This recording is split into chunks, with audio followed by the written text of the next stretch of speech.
Hello প্রিয় দর্শকবৃন্দ, নমস্কার। আজ আমরা আপনাদের নিয়ে এসেছি এক অনন্য আধ্যাত্মিক ভ্রমণের বাংলাদেশের অন্যতম ঐতিহাসিক ও দর্শনীয় দুটি বৌদ্ধ তীর্থস্থান, রাংকুট বনাশ্রম বৌদ্ধ মন্দির এবং ভুবন শান্তির 100 ফিট সিংহসজ্জা বৌদ্ধ মন্দির। তো আমরা প্রথমে কক্সবাজারের সুগন্ধা পয়েন্ট থেকে একটি সিএনজি ভাড়া করে রাংকুট বনাশ্রম বৌদ্ধ মন্দিরের উদ্দেশ্যে রওনা হয়। আমরা সকালে 10টার দিকে সিএনজি করে আমরা 30 থেকে 40 মিনিটের মধ্যে এই মন্দিরে চলে আসতে পারি।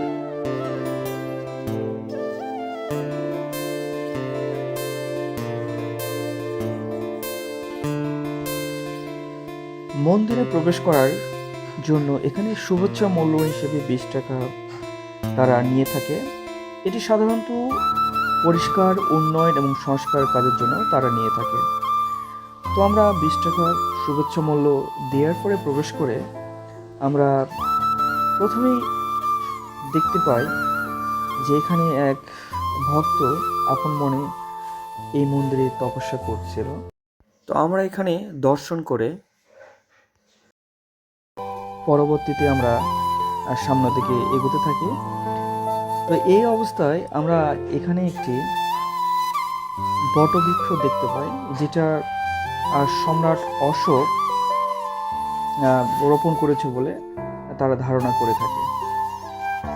তো এরপরে আমরা এখানে দেখি যে চীনের পরিব্রাজক রয়েছে। এই চীনের পরিব্রাজক তিনি হিয়ন সাং একটি স্ট্যাচু রয়েছে, যিনি এই অঞ্চলের পরিভ্রমণে এসেছিলেন। তো তার শরণার্থী বা তার স্মৃতি রক্ষার্থে এখানে একটি তার স্ট্যাচু নির্মাণ করা রয়েছে। এর পাশেই আমরা দেখি সম্রাট অশোকের একটি স্ট্যাচু, যিনি এখানে খ্রিস্টপূর্ব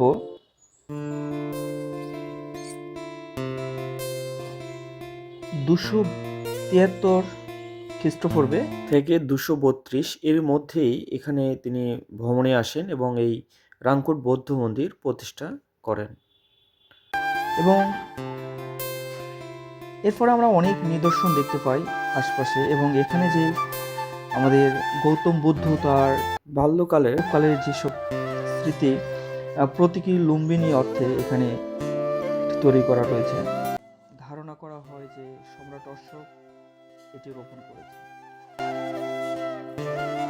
মূল মন্দিরে প্রবেশ করার সময় এখানে দুইটি বিশাল ড্রাগন রয়েছে, দুইটি।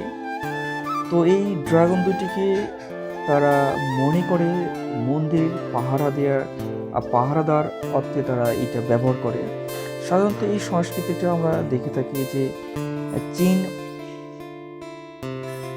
উত্তর কোরিয়া, দক্ষিণ কোরিয়া বা যে দেশগুলোতে সাধারণত বৌদ্ধ ধর্ম বেশি প্রচলিত বা বেশি ধর্মচর্চা হয়, সেই অঞ্চলগুলোতে সাধারণত ড্রাগনের তারা বিভিন্ন উৎসব বা বিভিন্ন প্রতীক তারা স্ট্যাচু নির্মাণ করে থাকে। তো এখানে আমরা মূল মন্দিরে প্রবেশ করার সময় দেখি দুটি বিশাল আকৃতির ড্রাগন এখানে রয়েছে।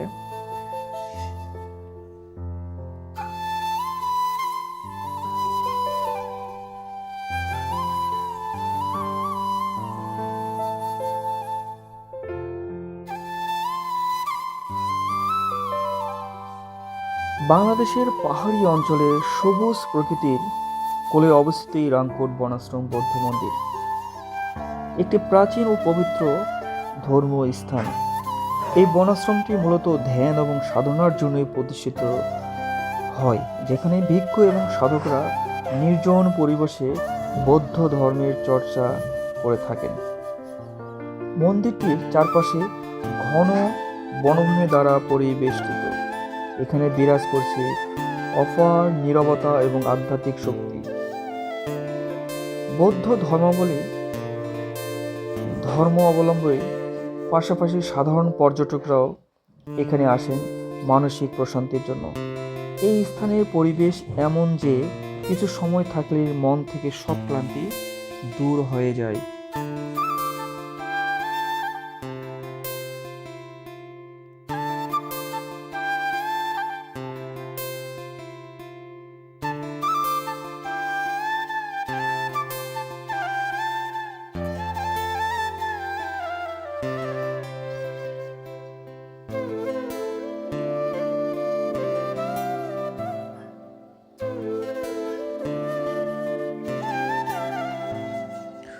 মূল মন্দিরে প্রবেশ করার পরে এর চারপাশে আমরা ঘুরে দেখি, তো এখানে একটি ঝুলন্ত ব্রিজ রয়েছে, রাঙ্গামাটির আদলে ঝুলন্ত ব্রিজ।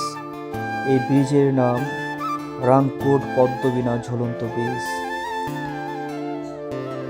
এর আশপাশে এত ঘন জঙ্গল যে আমরা আসলে আমাদের এই রঙিন সময়টুকু ফ্রেম বন্দি করে রাখার চেষ্টা করি, এবং আমরা এখানে কিছু স্মৃতি ধরে রাখার জন্য ফটো সেশন করে ফ্রেম বন্দি করে রাখি।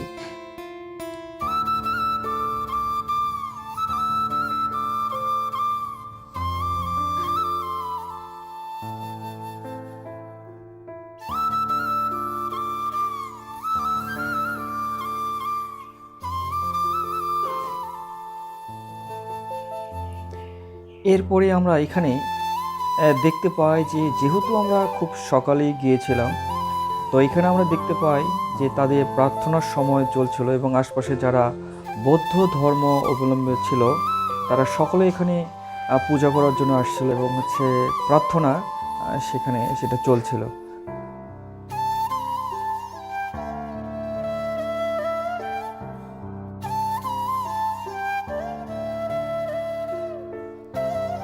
তো এরপরে আমরা এখান থেকে নেমে যাই, নেমে যেয়ে আমাদের সিএনজি মামাকে বলি, সেখান থেকে সিএনজি করে আমরা প্রায় 15 মিনিটের মতন রাস্তায় এখান থেকে সিএনজি করে আমরা চলে যাই ভুবন শান্তি 100 ফুট সিংহসজ্জা গৌতম বুদ্ধ মূর্তিতে দেখার উদ্দেশ্যে।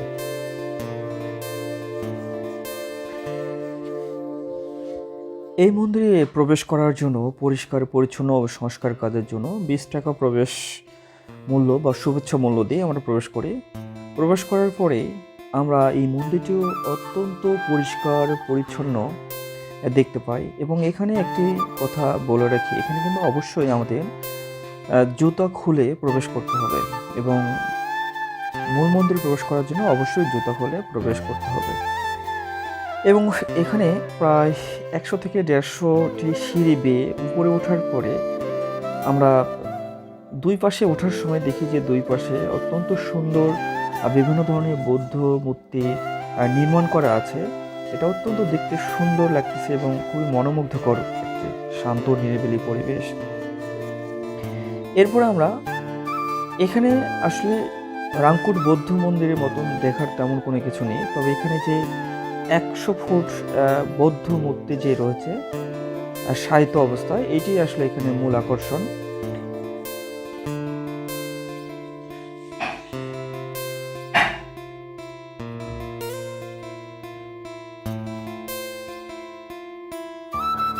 আসলে যারা প্রকৃতি, ইতিহাস এবং আধ্যাত্মিক শান্তি একসাথে অনুভব করতে চান তাদের জন্য এই রাংকোট বনাশ্রম বৌদ্ধ মন্দির এবং ভুবন শান্তি 100 ফুট সিংহসজ্জা বৌদ্ধ মন্দির হতে পারে এক অসাধারণ ভ্রমণ গন্তব্য।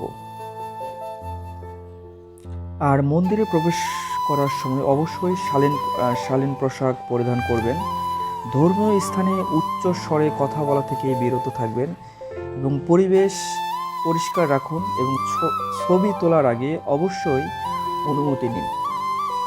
দর্শনার্থীর জন্য এমন বিশেষ ধরনের বিজ্ঞপ্তি সাইনবোর্ড যেখানে সেখানে লেখা রয়েছে।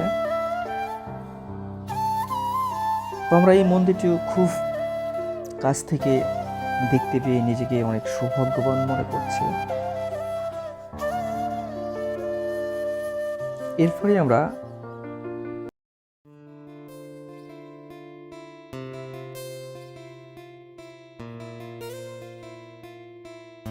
এটি ছিল আমাদের রাংকুট এবং ভুবন শান্তি বৌদ্ধ মন্দিরের ভ্রমণ কাহিনী।